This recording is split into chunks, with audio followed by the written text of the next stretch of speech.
Beograd na vodi je verovatno najznačajniji investicioni projekat za Beograd i za Srbiju u narednom periodu. I mi smo danas detaljno razmatrali 3 faze razvoja tog projekta. Prva faza se odnosi na ovu godinu i podrazumeva da se trećina koloseka koja je trenutno u Savskom amfiteatru izmesti sa lokacije, kako bi se lokacija očistila i spremila za izgradnju prve 4 zgrade koju planiramo da krenemo do kraja godine.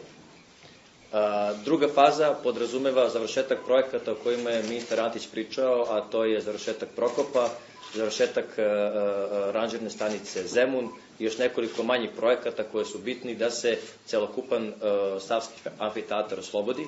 I treća faza o kojoj je takođe bilo reči, i to je faza izgradnje obilaznice Bubanj potok, Beli potok, Vinča, Pančevo. I taj projekat je već u toku i radi ga CIP. I mi očekujemo da će time biti rešen i transport opasnih materijala kroz Beograd. To je ta treća faza u kojoj se u potpunosti oslobađa Savski amfiteatar. Ono što je bitno je da grad Beograd zajedno sa Vladom Republike Srbije radi na ovom projektu. Dakle, neophodna je koordinacija i ministarstava i grada Beograda. I nadam se da ćemo zajedno sa urbanizmom koji radi već grad Beograd u pitanju ovog projekta uspeti da ispoštujemo rokove i da u roku od sledećih 5 godina grad Beograd izgleda u potpunosti drugčije, odnosno bar taj deo koji se odnosi na Savski amfiteatar. Tokom prve nedelje marta ćemo imati završni master plan Beograda na vodi i tada ćemo znati, u principu, prve 4 zgrade o kojima govorimo je onaj projekat Tornja, projekat tržnog centra koji treba bude najveći tržni centar na Balkanu i još 2 zgrade koji će biti ili hotel ili nešto i o nameni tih zgrada znaćemo u toku prve nedelje marta. Nakon toga nam onda sledi priprema detaljnih projekata, glavnih projekata i završetak urbanizma za ovaj. Mi smo danas održali sastanak Ministarstva saobraćaja, predstavnici grada Beograda, Železnice Srbije, Saobraćajni institut CIP, ljudi koji tehnički vode ovu prvu fazu pripreme za projekat Beograd na vodi i definisali čitav set zadataka i obaveza koji su pred nama u narednom periodu. Da bi mogli da krenemo u realizaciju projekta o kome će gospodin Mali govoriti, potrebno je da stvorimo niz pretpostavki. Pre svega, potrebno je da dovedemo stanicu Prokop u funkcionalni okvir. Mi smo danas dogovorili da Saobraćajni institut CIP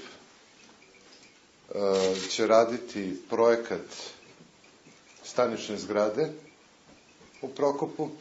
Znači, mi imamo iz kuvajtskog kredita definisane stvari vezano za koloseke.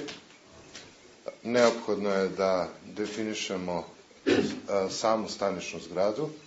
Ljudi iz Železnice će napraviti u najkraćem projektni zadatak, na osnovu koga će CIP uraditi projekat koji će finansirati Ministarstvo saobraćaja.